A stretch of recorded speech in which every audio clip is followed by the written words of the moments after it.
Life में लेना देना तो चलता रहता है। इधर फ्लेक्सी लोन से बोरो कर लिया और उधर बाय मॉम डैड का वेकेशन डन। शादी का डिसीजन लिया, फ्लेक्सी लोन से और बोरो किया। प्रमोशन मिला तो ये लो थोड़ा लोन वापस कर दिया। Thank you. नए इंटीरियर्स का डील किया, फ्लेक्सी लोन से फिर थोड़ा ले लिया। ईयर एंड बोनस मिला तो इस बार लोन ज्यादा वापस कर दिया। लाइफ में लेना देना चलता रहेगा तो लोन्स में क्यों नहीं। इसीलिए flexi loan from Bajaj Finserv एक ऐसा लोन जो जब चाहे बोरो करे, जैसे चाहे रीपे करे, वो भी चुटकी में। Think it done with Bajaj Finserv.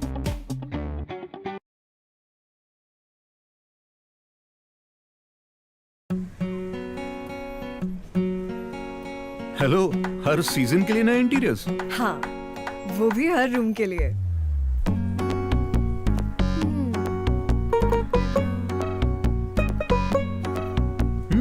Fridge, smartphone या बड़ा टीवी? तीनों क्यों नहीं? अरे ये तो शॉपिंग लिस्ट में नहीं था। सो अब शॉपिंग कार्ट में तो है। सॉरी। अच्छा, नए आउटफिट्स की विश लिस्ट। विश क्यों? Just add to cart and buy. तो ये सब EMI पे? और वो भी चुटकी में। On India's fastest growing EMI network. Think it done with Bajaj Finserv.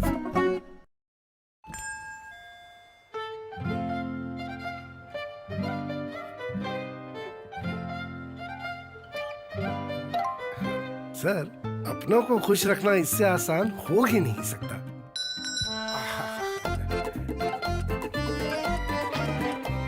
साहब, अपनों को खुश रखना इससे आसान हो ही नहीं सकता।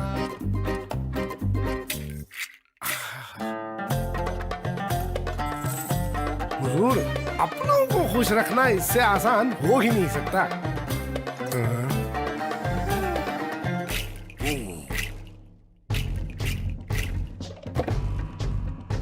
अपनों को खुश रखना इससे आसान। अपनों को खुशियां दिलाना आसान नहीं बनाते तो आगे कैसे बढ़ते। इसीलिए हम जो भी करते हैं उसे बेहतर बनाते आ रहे हैं, बनाते रहेंगे। Bajaj Finserv, think it done.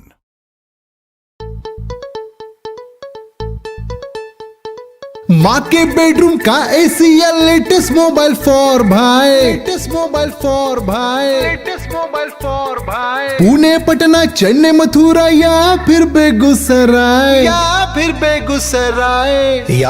Begusarai. नए घर के लिए चाहिए 4K टीवी हाई फाई, या फिर वाइफ को चाहिए लेटेस्ट स्टाइल। EMI है ना, EMI है ना, मॉड्यूलर किचन में पुराना फ्रिज क्यों है भाई? शादी है नहीं, मैट्रेस पुराना है भाई।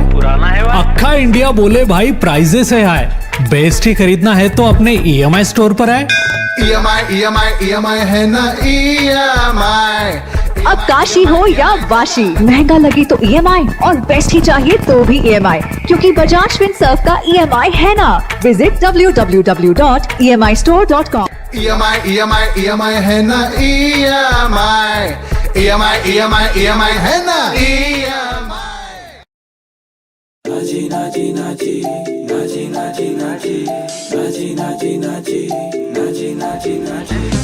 धोखा है धोखा, धोखा ना खाओ जी। इंश्योरेंस फ्रॉड से बचना है बहुत जरूरी जी।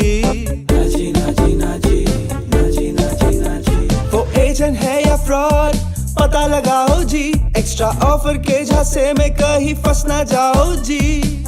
अगर कोई अनजान कॉलर इंश्योरेंस पॉलिसी डिटेल्स मांगे तो कह देना उनको मिलके स्कैम को एंड करो, हमेशा सेफ रहो जी। Always verify the caller and do not surrender your insurance for attractive offers. हमेशा सावधान रहे, safe रहे. Issued in the interest of public awareness by Bajaj Finserv.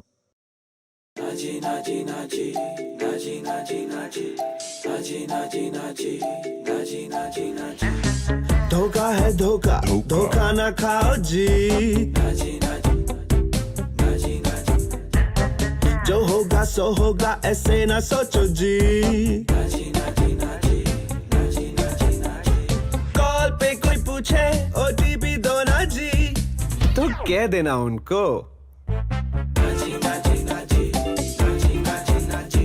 मिलके स्कैम को एंड करो हमेशा सेफ रहो जी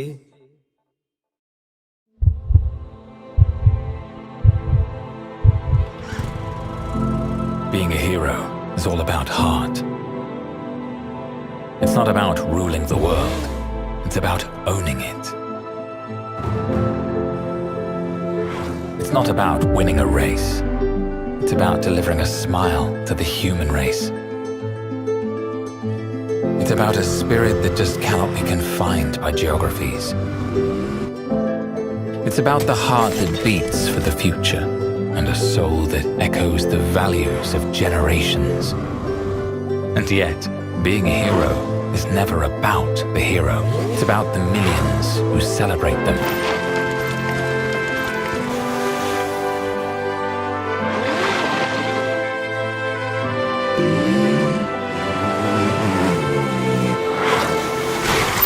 Hero Motorcorp, the motorcycle leader. There's a gush of wind that hums a sweet song. There's a gush of wind that fights like a hero to fill the world with possibility. There's a gush of wind that jumps across oceans and mountains, embracing the entire planet. There's a gush of wind that blows away darkness.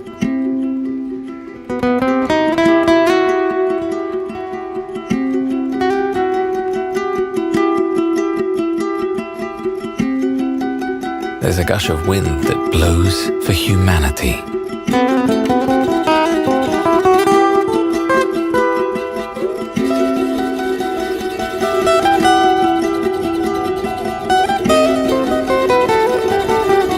Because at Hero, we care.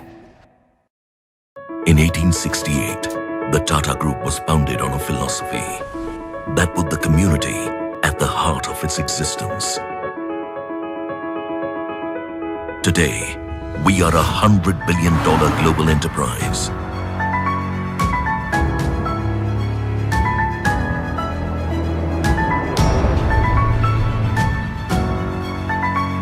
Our today has been built on enduring values.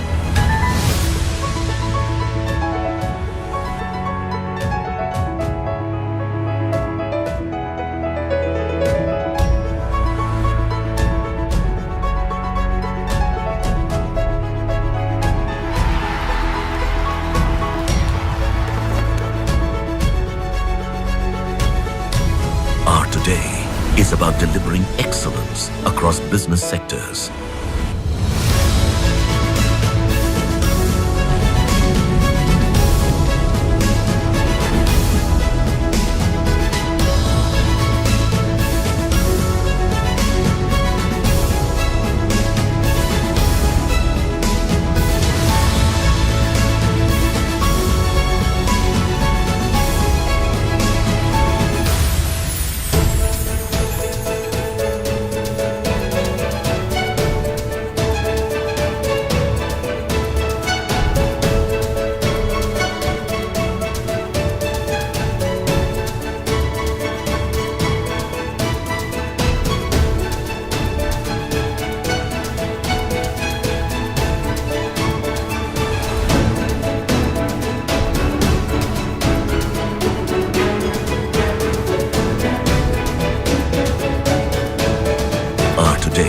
Is about building a future-ready nation.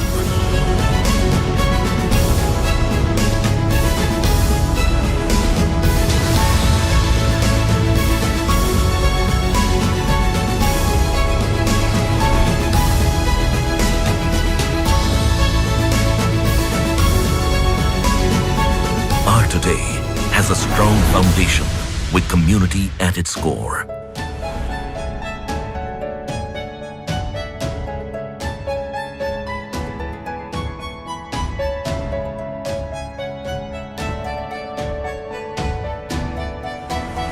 Today is dedicated to the communities we serve.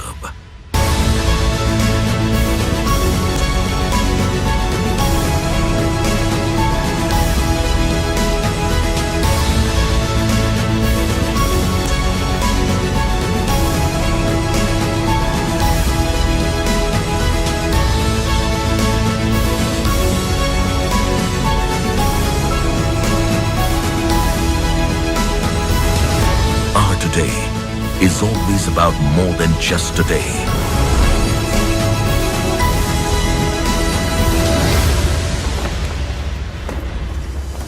Our today is a continuous journey for a better tomorrow. Tata, leadership with trust.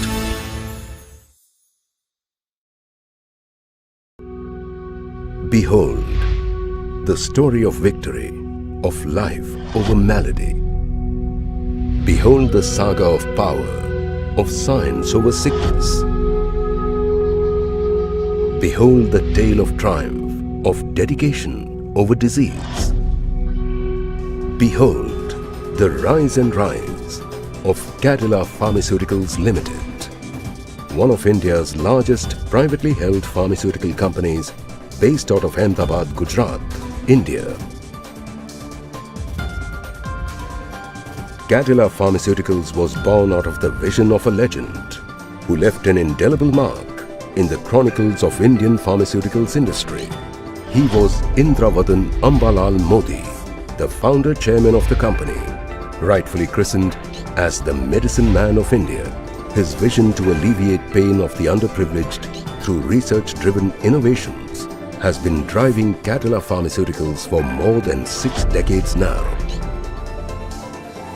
Innovations which are backed by the key strengths of the company, the state-of-the-art manufacturing and research facilities. The flagship manufacturing facility at Dholka, Gujarat, sprawls over 100 acres.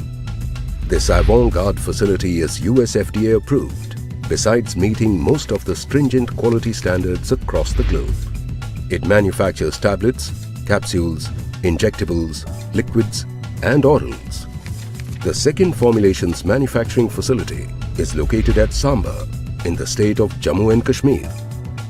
The API facilities at Ankleshwar, Gujarat, manufacture a large number of key APIs and intermediates at this US FDA and ISO 9002 and ISO 14001 accredited plant. The company also has set up its first ever overseas formulation manufacturing facility at Addis Ababa in Ethiopia. This world-class facility is the only WHO CGMP compliant manufacturing facility in the region. More than 850 products spread across 12 specialties with many of India's top brands in its basket. Great goals are defined by far-sighted vision and achieved by seamless teamwork. A multicultural, multilingual and multinational workforce of over 7,000 employees is truly the propelling power of the company. Not just in the domestic market, the company has a wide global footprint with over 1,000 marketing authorizations across 85 countries. Its international sales force of over 150 highly diversified and versatile personnel lends it an outreach that blankets the globe. As the company grows, so does its commitment to research. Manned by more than 350 scientists, the R&D facilities of Cadila Pharmaceuticals at Dholka, Gujarat is an institution of breakthrough innovations. To take the focus on innovation to the next level, it partners with leading international companies to discover newer treatments. The Cadila Pharmaceuticals Group is gigantic. Its group companies complement and expand the dynamic vision of the company across new avenues of healthcare and newer fast-paced business areas. Cadila Pharmaceuticals is a gentle giant. Decades of dedicated research, groundbreaking healthcare innovations, and worldwide impact proves the infinite potential of one powerful emotion. Care. The success of Cadila Pharmaceuticals bears testimony to the fact that the care continues.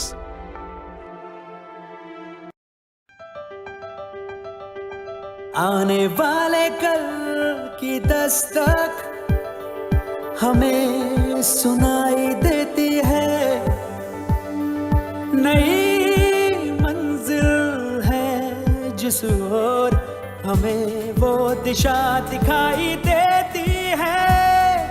नए India का नया जोश, नए India का नया जोश, नए जोश से निकल पड़े हम, आने वाला कल होगा हमारा। नए इंडिया का नया जोश। और नए इंडिया के सफर में टेक्नोलॉजी की शक्ति लेकर आपका भागीदार रहेगा रिलायंस। नए इंडिया का नया जोश।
लाइफ में लेना देना तो चलता रहता है। इधर फ्लेक्सी लोन से बोरो कर लिया और उधर बाय मॉम डैड का वेकेशन डन। शादी का डिसीजन लिया, फ्लेक्सी लोन से और बोरो किया। प्रमोशन मिला तो ये लो थोड़ा लोन वापस कर दिया। Thank you. नए इंटीरियर्स का दिल किया, फ्लेक्सी लोन से फिर थोड़ा ले लिया। ईयर एंड बोनस मिला तो इस बार लोन ज्यादा वापस कर दिया। लाइफ में लेना देना चलता रहेगा तो लोन्स में क्यों नहीं। इसीलिए flexi loan from Bajaj Finserv एक ऐसा लोन जो जब चाहे बोरो करे, जैसे चाहे रीपे करे, वो भी चुटकी में। Think it done with Bajaj Finserv.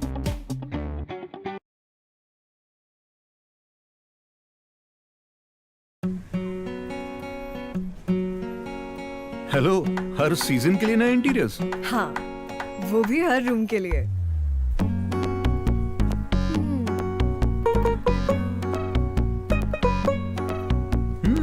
Fridge, smartphone या बड़ा टीवी? तीनों क्यों नहीं? अरे ये तो शॉपिंग लिस्ट में नहीं था। सो अब शॉपिंग कार्ट में तो है। सॉरी। अच्छा, नए आउटफिट्स की विश लिस्ट। विश क्यों? Just add to cart and buy. तो ये सब ईएमआई पे? और वो भी चुटकी में। On India's fastest growing EMI network. Think it, done with Bajaj Finserv.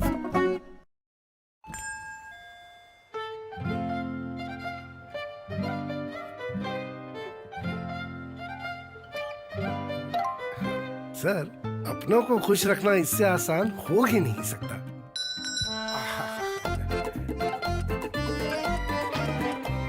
साहब, अपनों को खुश रखना इससे आसान हो ही नहीं सकता।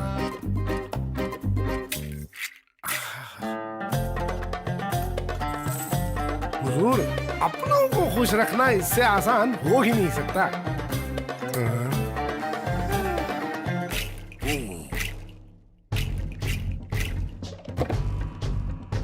अपनों को खुश रखना इससे आसान। अपनों को खुशियां दिलाना आसान नहीं बनाते तो आगे कैसे बढ़ते। इसीलिए हम जो भी करते हैं उसे बेहतर बनाते आ रहे हैं, बनाते रहेंगे। Bajaj Finserv, think it, done.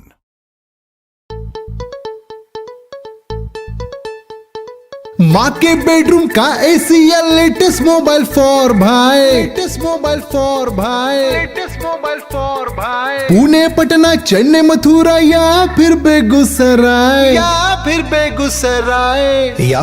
Begusarai. नए घर के लिए चाहिए 4K टीवी हाई फाई, या फिर वाइफ को चाहिए लेटेस्ट स्टाइल। EMI है ना, EMI है ना, मॉड्यूलर किचन में पुराना फ्रिज क्यों है भाई? शादी है नहीं, मैट्रेस पुराना है भाई। अक्खा इंडिया बोले भाई प्राइजेस है हाई, बेस्ट ही खरीदना है तो अपने EMI स्टोर पर आए। EMI है ना, अब काशी हो या वाशी, महंगा लगे तो EMI और बेस्ट ही चाहिए तो भी EMI, क्योंकि बजाज फिनसर्व का EMI है ना। Visit www.emistore.com। EMI है ना, EMI है ना, नाची नाची नाची नाची नाची नाची नाची नाची नाची नाची नाची नाची। धोखा है धोखा, धोखा ना खाओ जी। नाची नाची नाची नाची। इंश्योरेंस फ्रॉड से बचना है बहुत जरूरी जी। नाची नाची नाची नाची नाची नाची। वो एजेंट है या फ्रॉड पता लगाओ जी, एक्स्ट्रा ऑफर के झांसे में कहीं फंस ना जाओ जी। अगर कोई अनजान कॉलर इंश्योरेंस पॉलिसी डिटेल्स मांगे तो कह देना उनको। नाची नाची नाची नाची नाची नाची। मिलके स्कैम को एंड करो, हमेशा सेफ रहो जी। Always verify the caller and do not surrender your insurance for attractive offers. हमेशा सावधान रहे, safe रहे. Issued in the interest of public awareness by Bajaj Finserv. नाची नाची नाची नाची नाची नाची नाची नाची नाची नाची नाची नाची। धोखा है धोखा, धोखा ना खाओ जी। नाची नाची नाची नाची। जो होगा सो होगा, ऐसे ना सोचो जी। नाची नाची नाची नाची नाची नाची। कॉल पे कोई पूछे OTP दो ना जी, तो कह देना उनको। नाची नाची नाची नाची नाची नाची। मिलके स्कैम को एंड करो, हमेशा सेफ रहो जी।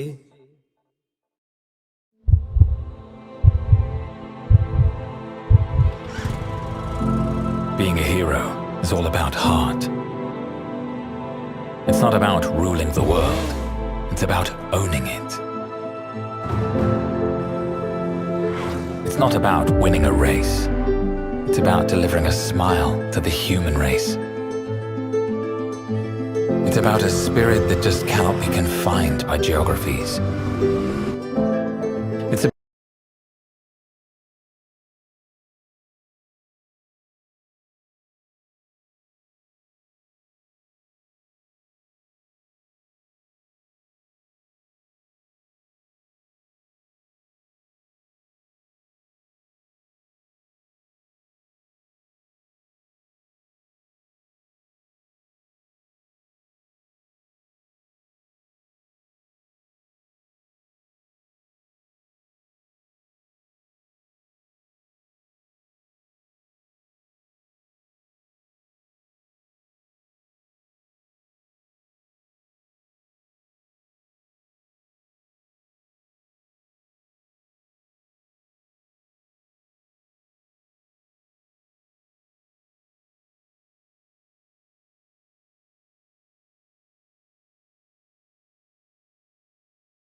A very special welcome to the 27th edition of the CII Partnership Summit and to the session on Fintech leveraging technology for empowering societies.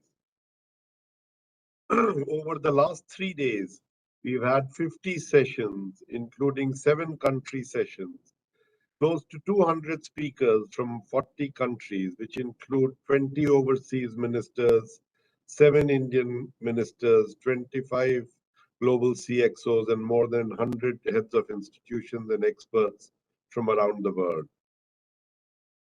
We have had these sessions over a virtual platform, and today we continue to enjoy a very imminent panel which will deliberate a topic of great importance to actually the world.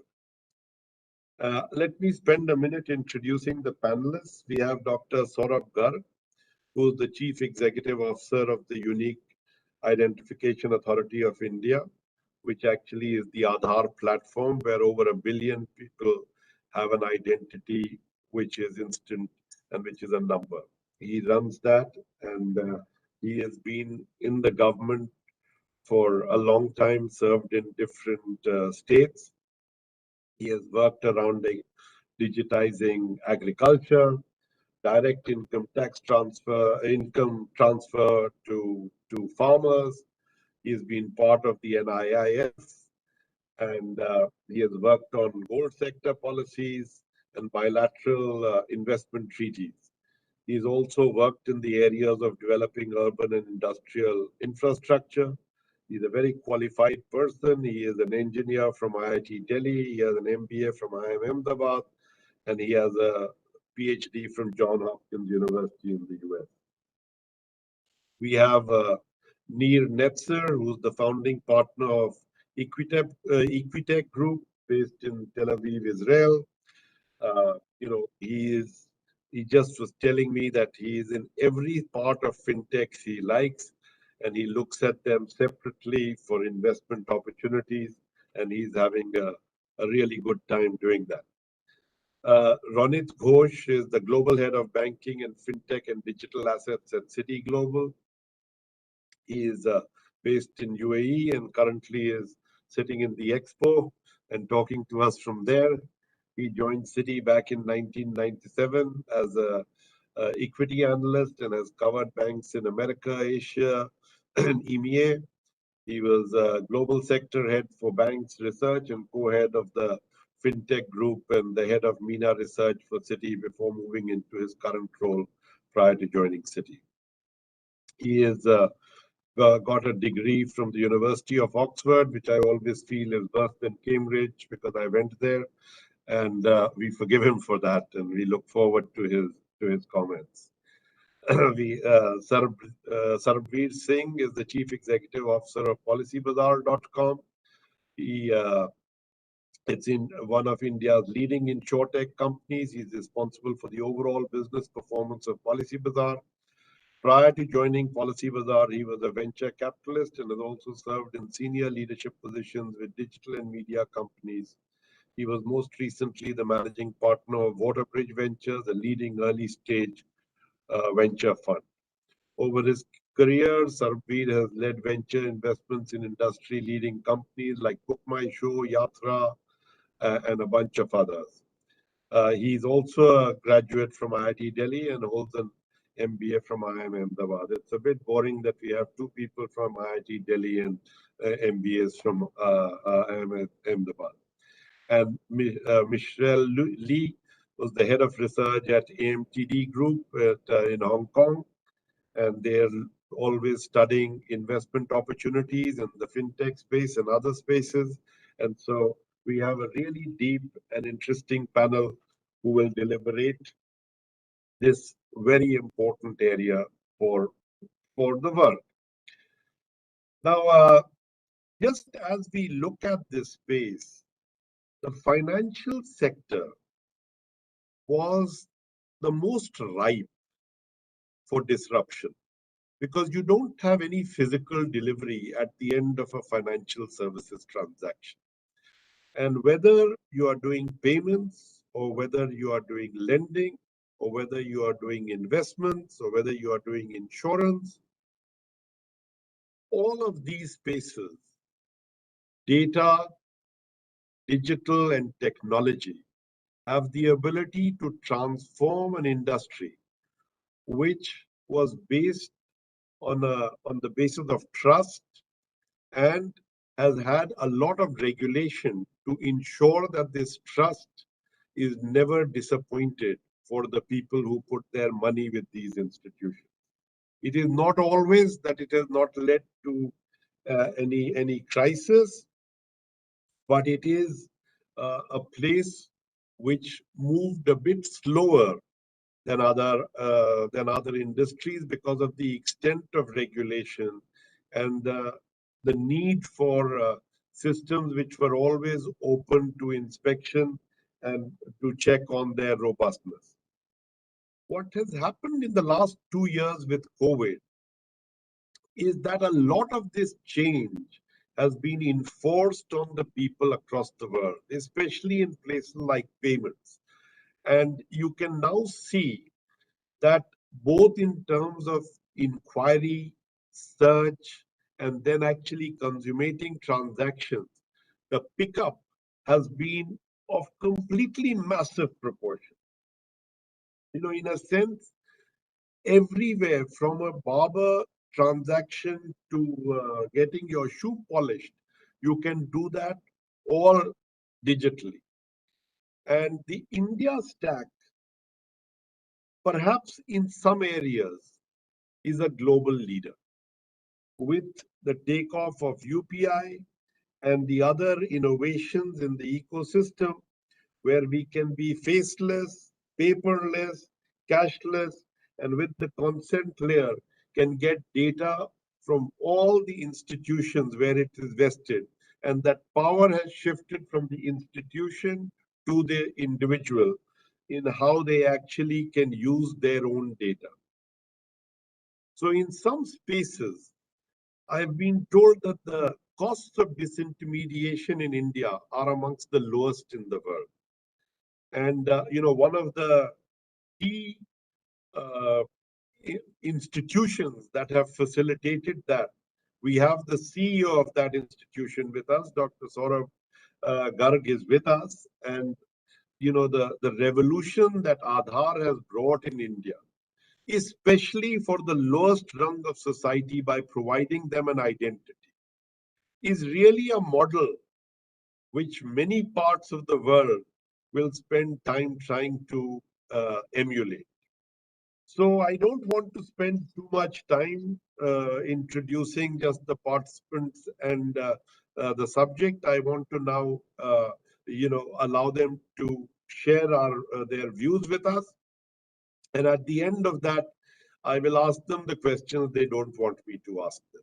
But first, can I call on Dr. Saurabh Garg to give some opening comments on how he sees this area and the developments that Fintech can have for empowering society. Dr. Garg.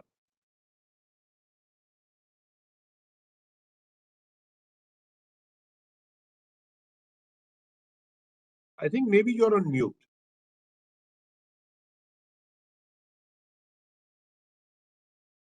Sorry. Thank you, Dr. Sinha. First of all, it's a pleasure to be here at the CII Partnership Summit and have participants from across the globe participating in this important topic. As you mentioned, it seems a very simple question of identity, who are you? But I think this is a question which has also been recognized in the Sustainable Development Goals of 2030, that having a legal identity for all is one of the goals for 2030. And in fact, if you look at some of the reports, there's this McKinsey Global Institute report also, which talks of and how a digital identity can unlock economic value of anywhere between 3 to 13% of GDP, depending on the country. So I think that is what Aadhaar has done in providing that basic proof of identity, which has helped, which is essential for protecting the rights of the people, and also for enabling access to service and opportunities. And we've reached a stage where we have a near 100% Aadhaar issuance for adult residents of India. And what is more important is Aadhaar is universal, it's portable, it's a lifetime identity, and it is authenticable and verifiable anytime and from anywhere. And that is what has probably helped this digital infrastructure to kickstart the fintech sector in the country. I think I would just like to mention a few of the activities which have helped to do this. One is the electronic Know Your Customer, eKYC as we call it, which has enabled near universal financial inclusion, that we have 1.3 billion Aadhaars which have been issued, these cards, and we have 1.4 billion bank accounts, out of which 1.2 billion bank accounts are Aadhaar seeded, and which has made Aadhaar in effect the financial address for anyone. We also have not only the online verification mechanisms, but given the expanse of India and remote connections and connectivity issues, we also have an offline verification mechanism which works as well anyway. And along with this is the reduction in the cost burden, so that it becomes very simple. It's 3 rupees that we've reduced the costs to, which is just a few cents of determining your identity, who you are. And I think this is where it has really empowered the bottom of the pyramid and the vulnerable sections, that it has given them an ability to say who they are. Otherwise, that was a very, very basic question. I would just take a couple of minutes on the direct benefit transfers, which have also been of extreme help during the COVID situation. We have more than around 700 programs of the central and the state governments, which use the JAM Trinity, the Jan Dhan, which is the bank accounts, the Aadhaar and the mobile. And this JAM Trinity ensures that we are able to target our schemes and programs to the correct person and transfer the amounts directly to the bank accounts of these people. And during COVID, we had 100% increase in the transactions that have done this. And this is what has powered the digital payment scenario, which my colleagues on the panel would be better aware of. And the second thing which I would just like to mention is the cash in, cash out that is possible now even in the remotest village. We don't need a brick and mortar bank to do banking transactions. We have what is commonly called as the micro ATMs, which are small card readers, which using the fingerprint authentication which Aadhaar offers, one can deposit cash in the local shops and which will get shifted to the banks, or they can withdraw cash. And the kind of impact it has had over the last 1 year has been phenomenal in terms of enabling migrants and laborers to be able to access cash, which the government has transferred to their accounts through the direct benefit transfer. And of course, we have the different digital payment mechanisms. I won't go into that.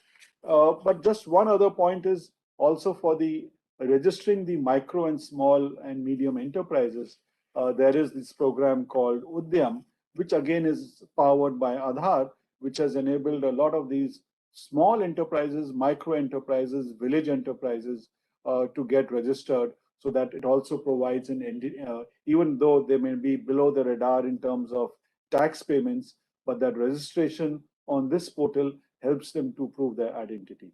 I think going forward, we hope to look at various other financial sectors, whether it's credits which can be built on top of the transactions, developing APIs which can further utilize the India stack which already exists, and in social security, whether it's micro pensions, micro insurance, micro investment, how we can power. And we look forward to working with the private sector and other government sectors in this. And one last point, we are looking to collaborate with international countries. There are a number of other nations which want to implement such an identity program or digital identity program, we hope in the years ahead to be able to provide the architecture and the expertise that we have developed and work with other countries also. Thank you. Thank you so much, Dr. Garg. That was good to hear. And I hear that we are already sharing COVID app with some other countries. But I now called on Neer Netzer, the founding partner of the Equitech Group. Thank you very much, Dr. Sinha, for hosting me and for the team. Happy to be here. So, in our perspective, in our very unique position in the Israeli Fintech Association, in the middle of this junction, when we see different types of innovations and we see great deal flow of fintech innovations from all kinds, as you reminded and mentioned earlier. The payments, lending, insurtech, blockchain-based solutions, or capital market solutions for trading. They are all serving different types of populations around the globe. Some of them are sprouting from Israel, but definitely we can see a huge phenomena and trend of payment solutions coming from India and different areas from Africa as well, for example, in Kenya. So we see different developed markets offering different solutions to different territories around the globe.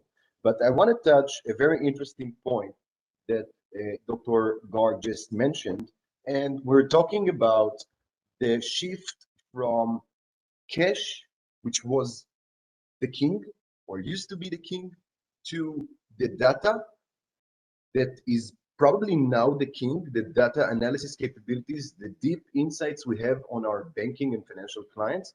And the future of this will be identity. Identity will be definitely the future king of finance.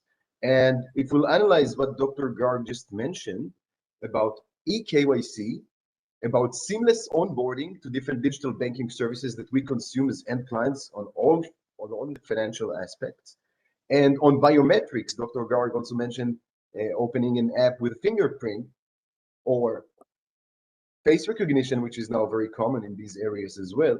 So when we combine these areas of big data, AI capabilities, and identity, we understand that we can all consume services, financial services on the go, and that brings us to the huge phenomena of banking as a service. So we see the future going to very seamless and frictionless payment infrastructures. If we pay today on an Uber when we leave the taxi, without even notice, we just made a payment. So this leads us to a society of a cashless economy, almost cashless economy. And we see the huge trend. We saw a research lately that mentioned that by the end of 2022, the cash will drop in 15% globally. And instead of cash, the usability of digital wallets and digital banks will increase in 15%. So we see this cross going with cash, and in replacement of the cash, we have digital banking. Only in Q2 last year, we saw huge capital flow to different digital bank applications, such as N26, Monzo and others, Revolut, and Nubank and others. So we see that digital banking is on the rise. Digital banking will actually enable us as end clients to consume financial services on the go. And that's the huge trend we're facing right now of embedded finance or bank as a service. Thank you. Could I now call on Mr. Ronit Ghosh to give us a perspective of what he's seeing and what he is buying? Great, thank you. And thank you for inviting me to this panel. And thank you for overlooking the fact that I'm an alumni of the wrong university. I want to talk a little bit in the next 5 minutes or so about how not fit for purpose the traditional banking industry is when it comes to financial inclusion and why that is the case. Also, how that is changing, and if there are any lessons we could draw for the rest of the world from the experience of India. As you can tell from my appearance, many years ago, I was in India. I've now lived abroad for 35 years, and I'm zooming in today from the Expo Center in Dubai. We're just at a conference here on entrepreneurship. When you sort of unpackage the fundamental problem financial services has when it comes to inclusion, be it in the US, the UK, the Middle East, where I'm based, Africa, Southeast Asia, and maybe to some extent still India, despite the huge progress made, at heart, the problem is you've got an industry that was built in the pre-digital age. It's an industry that was built really, look at the origins. Like, you can go back and look at the history books. When were these banks built? Most of them were built, if they're in the West, so-called Western world, between the late 1700s to the late 1800s. Now, what happened in that time period? Starting in England in the late 1700s, industrialization, factories, manufacturing, railways, and that required new forms of organization. The PLC was born, corporate organization changed, and how capital was provided, built, allocated also changed. So nearly all the banks in the so-called Western world, if you look at their date of origin, it tends to be in that period of industrialization because they were built for the industrial age. And then they were adapted for the information age. They were adapted for the computer age. And from the late 50s or 60s in the UK, US, France, mainframe computers arrived. And over the next couple of decades, they arrived in the rest of the world, and products were built off the back of this. Now, the problem with this heritage or history is that it's actually very inefficient when it comes to dealing with consumers and small businesses, particularly low unit or where the economics or the unit economics are low, the mass market. And that's true of every country, even the richest country in the world, the US. If you're a small business or a below median average income client, it's not really historically in the interest of the bank to put a lot of money, effort into you because it's very expensive to service you.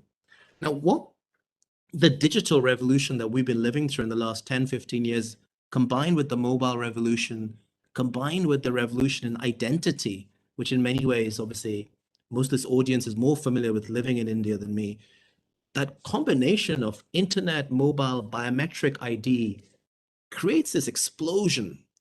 And it's a really interesting time period where we can adopt these technologies, whether you're a traditional incumbent bank or a fintech or a big tech platform, to revolutionize financial inclusion and access.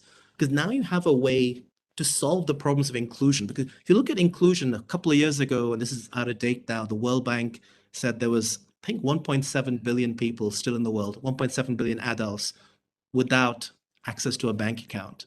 There's probably another billion or so that are underbanked. And now those numbers have come down primarily because of the vast progress made in the last decade or so by India and the last 2 decades by China. So those numbers are much higher. They're coming down, but there's still this, remaining sticky problem at the end. And when you do surveys and you ask people, and many, whether it's the World Bank or others have done surveys, why do you not have access to banking?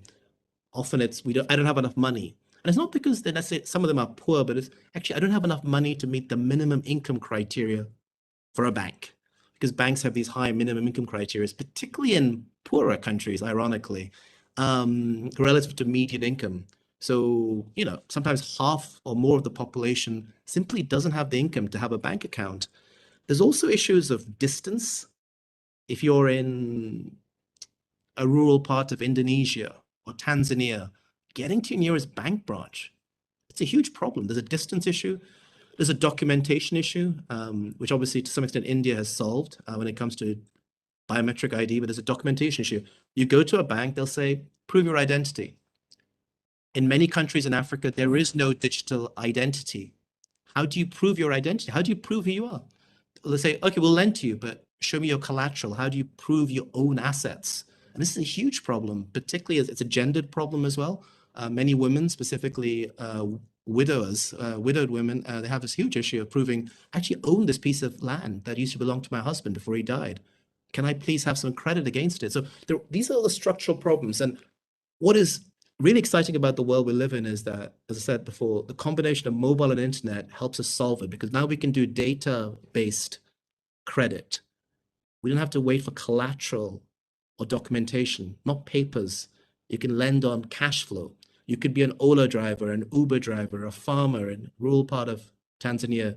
You can get cash flow based lending, or just a small business like a cafe owner in New York City. You can get cash flow based lending. So the combination of mobile and internet and biometrics, I think, puts us in a really interesting position. The final thing to mention is that one of the good positive things out of this bubble we've been in, of low interest rates and massive availability of capital, is that we can debate if it's a bubble or not, but sometimes bubbles have positive effects, as well as waste and inefficiency. Just like when the railways came around in the 1830s in England or 1860s or so in India, you had massive bubbles. A lot of companies went out of business, but a lot of railways were built before they were nationalized. They were private companies, and we're in that same phase when it comes to fintech. And you're seeing this in some of the poorest countries now. I mean, if you look at Africa and the Middle East, fintech funding this year will be about 5 times to 6 times last year. These are massive increases in capital. Now, some of this will be wasted, some of it will be blown away, but that availability of capital is helping build the rails, not physical rails, but digital rails. And I'll rest there. Thank you for listening. Thank you. I'll now go to Sarveer Singh, and it's actually interesting that the last thing that Ronit was saying is that easy money, has been quite useful for fintechs, especially during this period. Do you see, as you give your comments, I'd also like you to just reflect for a second. And do you see that the threats around inflation and the turning of the money cycle is going to have impact on the fintech industry in India? So thanks, Dr. Sinha. I'm very happy to be on this panel.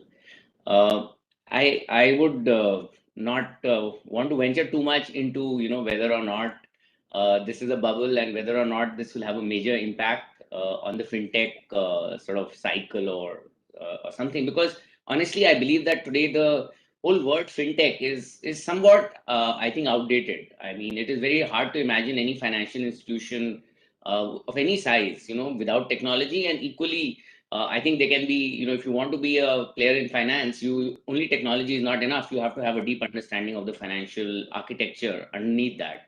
So I would say that, yes, maybe if you apply the word to, in a very narrow sense, to very young startup companies, and we know that, startup companies do go through cycles. So it's very possible that if we are up 6 times over last year, as Ronit just shared, it's possible that next year, things may be not as buoyant. But honestly, if I look back over the last 20 years or so, it's despite all these cycles, there have been very deep fundamental factors which have driven, investments in fintech. So I definitely expect in some shape or form those will continue, maybe not as buoyant as any particular year. I actually wanted to use this panel to talk more about insurance, because while we've had a lot of discussion around identity, we've, I think, touched upon many challenges in payments, banking, cost to serve, etc. Insurance is a very unique part of the financial ecosystem. And I believe that there is a very interesting dynamic here, that insurance, especially for lower income customers or lower income families, is a very important safety net. Because typically what has been seen, and I think there was a recent survey about how the number of people who get pushed into poverty because of an unforeseen event, and it could be hospitalization of the chief wage earner, or it could be the death of a chief wage earner. And we've seen that in the last 2 years. There have been many of those events, can push a family back into poverty, for 5, 10, 15, 20 years. So it is very kind of, in a strange way, it's very sad that something which is highly avoidable, because the principle of insurance is very straightforward, that a large number of people contribute, and then the event has low probability, and few of them claim the money. So it makes a lot of sense. I think it's reasonably well understood amongst a certain section of society, but unfortunately insurance is still not as widespread and prevalent as it should be, because it actually helps, I would say, the lower and middle income sections the most. because you see the very rich actually don't really need insurance. I mean, they can manage even if something happens. So I think this fact that insurance is so critical, not just from a industry perspective, but from a society perspective, is an important point to understand. And again, very strangely, it is that despite this being so clear, insurance as a product historically has been sold and not bought. So typically, when I say insurance, most of you would think of an insurance agent, maybe a relative or a friend, and that person will be coming to you and saying, you must buy this. This is good for you, etc., etc. So and I would just like to say that maybe at Policy Bazaar, one of our focus areas is to make this a pull product rather than a push product, and which is really the nature of our platform. And I'm sure many other of our peers are also trying to do the same. And I would just like to share with you a few examples of how technology can really help in this process. And I think it's along two sort of vectors. One is the vector of distribution, right? Availability of products. And the second is around the vector of actual product itself, because products that are suitable for very rich people are not always suitable for the middle class. Now, when it comes to affordability or availability of products, one of the big challenges has been because agents tend to push products that have high margins for themselves versus products that are good for the customer, and that is seen in the nature of term insurance or health insurance, which are really pure forms of insurance, which are the cheapest, but normally not pushed as much by agents. This is something that a technology platform can afford to push, because at the end of the day, technology platforms at least should have lower variable costs, and they are able to hence cover the cost of many transactions versus depending on fewer transactions. So this is something that we've seen. In India, over 25% of all term insurance is actually sold by digital platforms. So which is really a very interesting and probably underappreciated fact, in the ecosystem.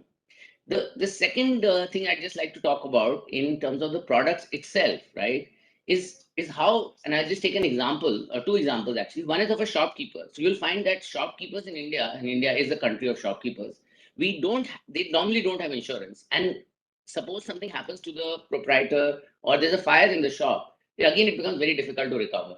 So now the package that is needed for these people is not a traditional, large fire policy or something. It's essentially a mixture of fire and a policy for the proprietor. So these are again bundles, which again technology allows you to do. And the final example that I just want to leave with you all is around housewives. So typically, and I think recently there's been a Supreme Court judgment as well, that housewives earn, a living, right? In not maybe in a direct sense, but the value of work that they do is very important. And you'll find that in many parts of insurance, housewives are actually not covered. And now, because of technology, we are able to first show that actually covering housewives is not a bad risk, it's actually a good risk. And B, it is something that one should enable and one can actually serve profitably.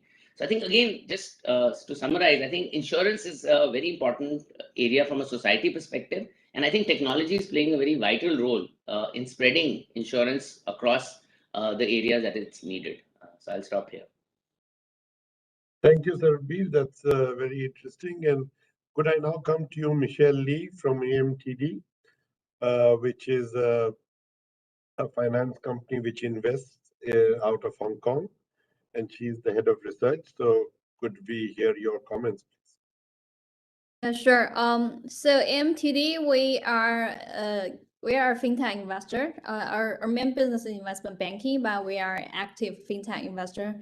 So together with Xiaomi, we have one of a virtual bank or digital bank, just purely mobile-based bank in Hong Kong. It's called Airstar Bank. And then we also have a few other licensed fintech platform across Asia. So I'll talk about, I focus on the leverage of data, the availability of data, and the challenge of obtaining this data. For our digital bank, of course, the first challenge is onboarding customers. More is better. Then the next question is, how do you obtain data of those individuals and SMEs? For individuals, of course, you need data to understand their personal preference, their risk profile. You need data to do credit scoring. But for individuals especially the young customers who doesn't have the credit history, it's very difficult to come at an accurate credit score for them. And for SMEs, that's Also very problematic because as you can imagine, SMEs, they don't have proper financial code booking, and it's very hard.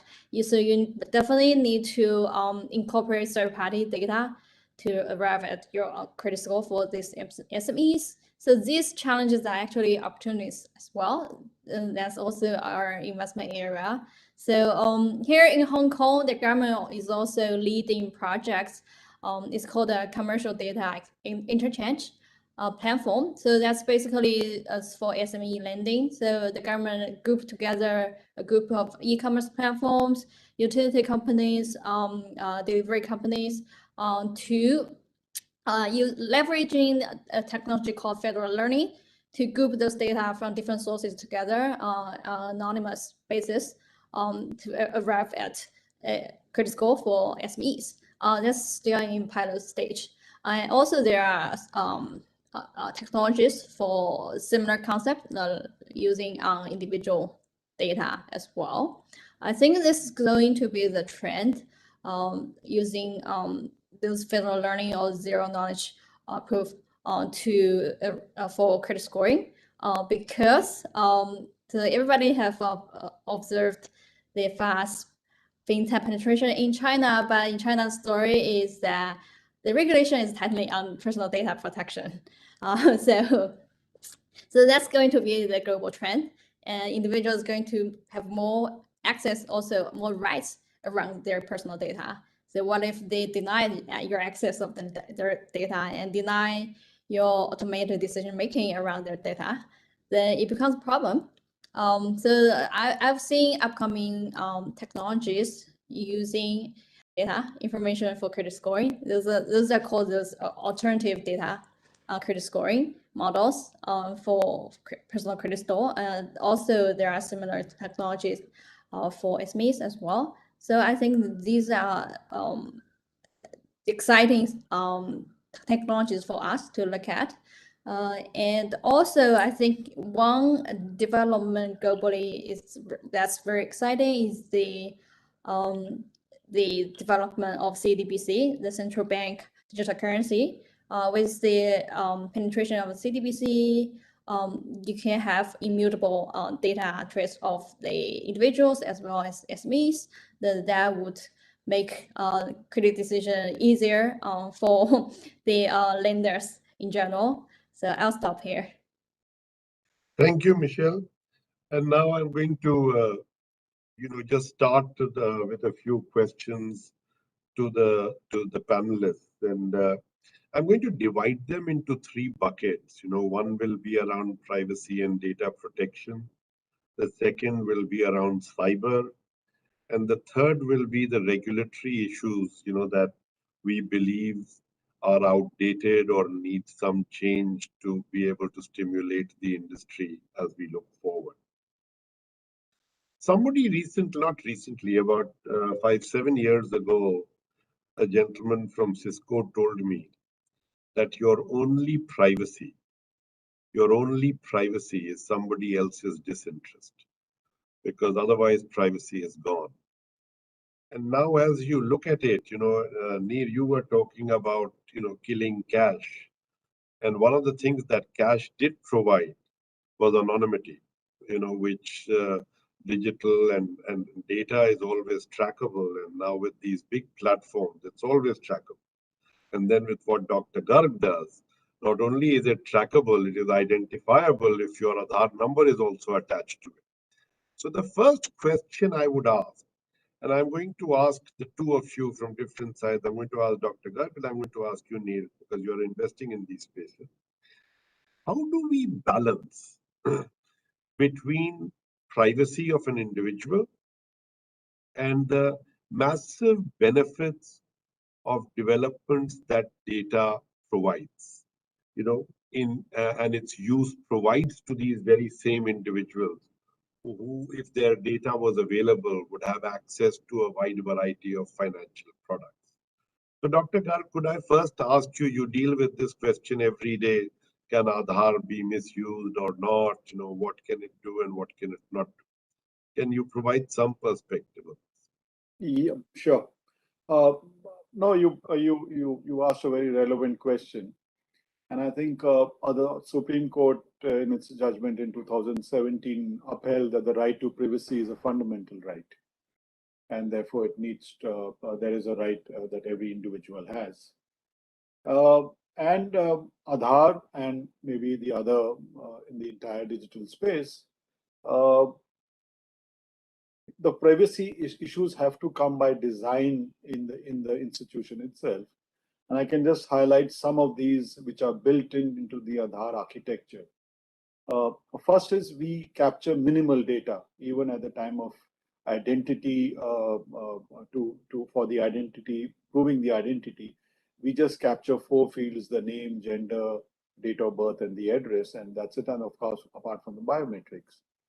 And related to privacy is, I would say, the information security aspects, and they are extremely important to us, so that the biometrics are only accessed by trusted partners and a host of firewalls, etc. So there's a whole protocol which exists around the information security, which is not really privacy, but it definitely upholds privacy.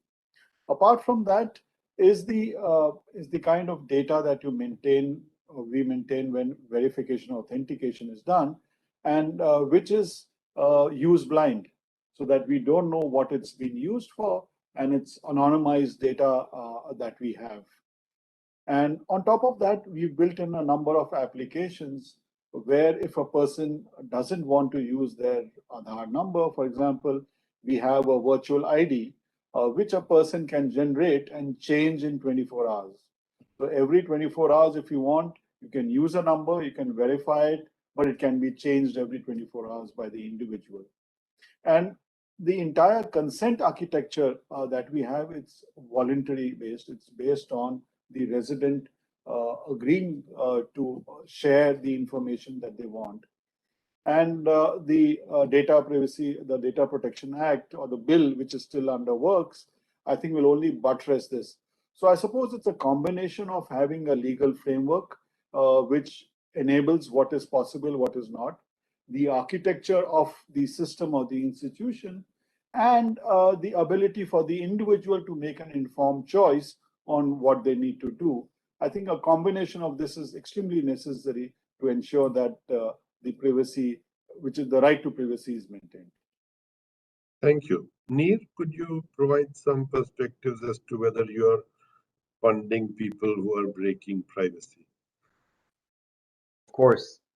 Again, I have to agree with Dr. Garg here, and I think that if we take a look at what happened in the world in general in terms of regulations, and in Europe specifically with GDPR, so we can get the answer to this question: how do you balance between privacy and data held by financial organizations?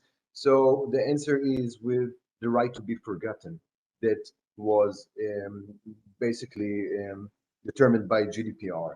So in terms of deciding who owns the data, it's very important to understand, yes, when you agree to something, when you hit the checkbox with your consent, so yeah, you definitely agree to a financial institution to hold your data and hold your information, but you also have the right to be forgotten according to most of the regulations around the globe, the financial regulations around the world. It's not just for financial entities. This is valid for big techs, etc. Every entity and every corporation that holds information of end users, these set of regulations are applied on. So I think this is a good way to balance. Another way to balance between the right to have your privacy as an client and the right to consume financial services in an easy manner, and I think we're getting there, are CBDCs, central bank digital coins and stable coins that Michelle mentioned earlier here in this conversation, are basically the future of giving us as end clients the security and the comfort we need as financial services consumers, and giving the regulator the comfort that we are not using these funds to harm anyone, right? Because the first thing, if you think about the first misadvantage that people thought about Bitcoin is, okay, that's probably a money laundering tool. And actually it's not. It's come to a phase when stable coins takes the virtual currencies to a place when you can own your identity, when it's a very white money and it's not black money anymore. It's traceable, and this is basically the very sophisticated way along these 13 years that we know virtual currencies, since 2008 when Satoshi Nakamoto has presented his white paper. So this is the maturity of digital currencies, when you can basically preserve your identity, be in charge of the information that goes from you onwards, and the regulator can inspect the virtual currency and know what's going on in terms of transactions and information on the specific transaction. Thank you, Neil. I'm going to shift and develop on this discussion a bit further. And we all used to initially ascribe cyber risk, to hackers who could come in and then demand money from you and, could actually disrupt business operations and individual operations. Increasingly, we see a trend that cyber is becoming part of military capability of nations. And in the, there are a lot of talks about, oil pipelines and others being attacked from one country to another. And that, somebody I had met at Davos from the US was saying that the American banking system faces about 900 attacks a day, of increasing severity, some of which they don't believe can come out of, individual actors. People worry about elections and other such things with regard to cybercrime. So I'm going to ask Michelle, you and Ronit to share your perspectives on how serious do you see the worry around cyber being used as a weapon by nations to disrupt other nations? Michelle, you first. Sure. So this is a very tricky question. I never ask easy questions. I had conditioned all of you to that. Yeah. In my imagination, I think that's the valid point. It is. I would say the first wall would become cryptocurrency and central bank digital currency. Then after that, you probably, or maybe the central bank digital currency wins.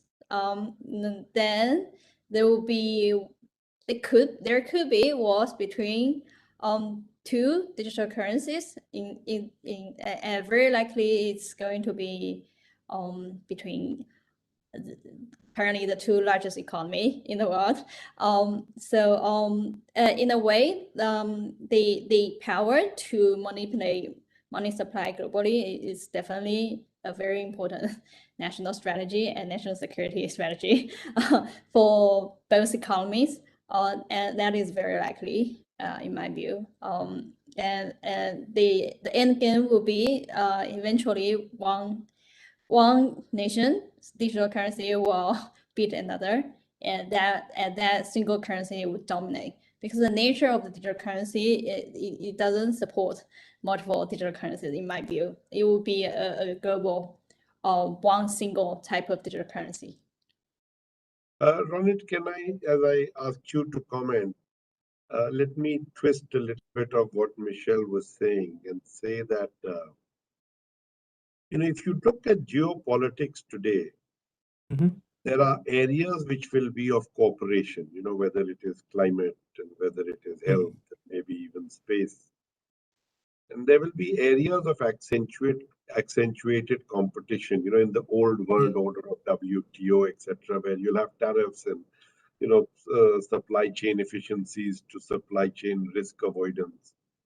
But there is one area of conflict which Michelle has highlighted, but it will extend beyond, currency. I think the whole area of technology standards, privacy, data protection, tax laws, immigration. This is not going to be an easy area when the governance structures of different sovereign states are basically different. So within this context of conflict, how serious a threat do you think cyber war can be? And what should nations do to defend themselves, as should institutions? Sure. Again, if I could answer your question, Dr. Sinha, but also maybe pick up on some specific points Michelle made where I think I disagree. If that's okay. So the first big picture point I would make is technology has always been part and parcel of national strength and a result national competitiveness. Several hundred years ago, the Dutch, the Portuguese arrived on, coastal locations in India, what we call Indonesia today. And that was a product of technology. These small, really small European countries showed up on the shores of these massive civilizations because they'd worked out how to build boats really fast in the 1700s. And then the British copied them. Took the Dutch and whether it was shipbuilding, the stock exchange, central bank, and in a way, the British were like Dutch 2.0, right? So, and then we know what happened, right? Many of us are from India or live in India. We know what happened, right? So that was part and parcel of technology gives you competitive advantages.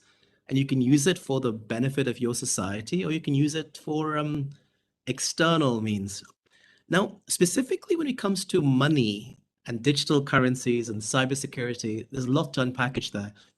Now, I disagree that we're going to have one digital currency. I understand this point that in the internet, there's this kind of these platform effects or network effects, and we're living this, particularly in the non-China world where a small number of American origin companies dominate, right? We're on some kind of platform owned and controlled by Facebook, or if you're younger, Snap, and the whole Web 2.0 centralization, platformification. So yeah, I mean, you could extend that and say as a result in Web 3.0 or in digital currency land, in token land, you're going to get a single, whether it's a digital dollar or the ERMB, and there's going to be some kind of Godzilla versus King Kong battle, and one will win. And I don't think that's the case. The world is simply too big and too diverse for one digital currency to win, not least because it may not be that we'll have one fiat currency. In the world of the, Web 3.0, the metaverse, whatever that is, what will the currency be? In a centralized metaverse, maybe it's a Facebook token or a digital dollar. In the decentralized metaverse, it could be, any bunch of digital decentralized tokens. The joke at the moment amongst parents who have 7 to 9-year-olds, or actually 7 to 11-year-olds, is the Christmas present of choice is Robux, not dollars or pounds or rupees in gift tokens. They want digital currencies to spend in their digital games. If you're between 7 and 11, I've checked this with all my friends, and this is what, my youngest son is 7, and this is a trend, right? So I think the future, maybe I'm romantic, but the future is going to be a world of multiple different currencies. Now, specifically on the digital dollar versus the ERMB, I think clearly Chinese and other policymakers are several years, in inverted commas, ahead of where the US is when it comes to a programmable, tokenizable format of their currency. But you've got to ask the fundamental question is, why do we hold currency? Now, one reason we hold currency is to facilitate trade. And there, the fact that the Chinese and some other countries are ahead might give them an edge in terms of when it comes to trade flows, but most of the use case for the ERMB will be domestic, will be inside the borders of China. The biggest use case of the dollar, the US dollar, isn't for trade. It's for investments to basically access productive investments and or safekeeping. And that is a byproduct of the huge amount of investment opportunities in the dollar block, in domestically in the US or in countries that denominate or link their currencies to the dollar, like we do here in the UAE. So as long as you've got this very large productive economic zone, right? People saying, I want to invest because of the rule of law or these, whatever opportunities, people will demand dollars. So I think there'll be a space for an ERMB. There'll still be a huge role for the dollar, and there'll be spaces for these tokens that many of us don't even talk about. Like I said, a Robux. Now, on the point of cyber, it's not really my domain expertise. There are other people in my organization that deal with it. But what you were told at Davos is definitely what you hear. There are lots of state level actors, not just one or two, who engage in cyber whatever. I'm sure, we all have our experiences. I'm sure Neer could share some experiences as well. And it's not just against banks. It's against all kinds of, utilities, whatever. And clearly, if you look at one way to track this is look at budgets. So ask a CEO of a bank or a major institution, doesn't have to be a bank, how much money do you spend on cyber today? And what was it 5 years ago? How many X times has it increased? Is it 2X, 5X, 10X? It'll be latter, not the former. And that tells you the answer you need to know, right? Where are your senior cyber people from? Were they working in some state federal institution like the FBI, CII? That gives you the answer that you're looking for. So money is being thrown at this because in the old days, there's a joke about why did you rob the bank branch? The money was there. There are not many bank branch robberies anymore. The money is not there. The money isn't. How you rob banks is cyber. So that's just like if you build a bank branch So today let in me Stockholm. build on that and go to give the last question to Sarabir and make it more tactical and real. What changes would you want in regulation, in insurance, to take out any regulatory arbitrage that might exist for existing players versus fintechs? And you could just focus it on India and that. Sure, I think that's a great question, and one at least we spend a lot of time thinking about. I think the number one area that regulation has to manage, and I say this with some degree of understanding of how difficult it is for regulators, because insurance is a business where there's a promise made for the future. So it's very important that the regulator is very tough. Is the fact that the lines are blurring. See, what is an insurance company? What is a payment company? What is a bank? What is, let's say, an e-commerce marketplace or an auto manufacturer?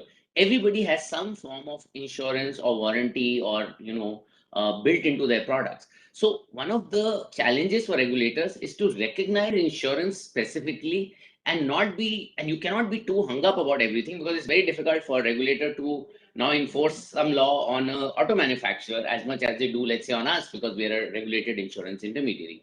So I think that is the single biggest challenge, is to become less, I would say, focused on the minutiae versus being focused on principles. And then the principles have to apply to everybody and not just to people who are regulated in insurance. And I think you see that across the world, where in many countries, the regulator is becoming a joint regulator. So there's a financial services regulator rather than an insurance regulator, and a stock exchange regulator and a reserve bank. So I think that is, and that's a big challenge, because these are all technical, fields, and there are a lot of sort of important nuances to each thing. But in our view, this is the single challenge that we face, that regulators need to become less focused on specifics and more focused on principles, so that different actors and different companies can innovate and allow customer specific products and solutions. This is a subject that one can speak a lot about, but I can see in the interest of time, I'll probably just stop here. Thank you. I think we are just about on time, and I wanted to thank all the panelists for making it an engaging session and for putting up with me and my somewhat challenging comments every so often. But I think it was an area which is only going to grow in significance and attention. and I think it offers great potential for the future. But I'm sure that this will not be the last discussion, but will be the start of many, many, many more discussions on this subject on how we can actually empower our societies using technology and financial services. So thank you all very much. And, I wish some of you can join some other sessions of the partnership. Take care. Bye-bye. Thank you very much. Thank you. Bye-bye.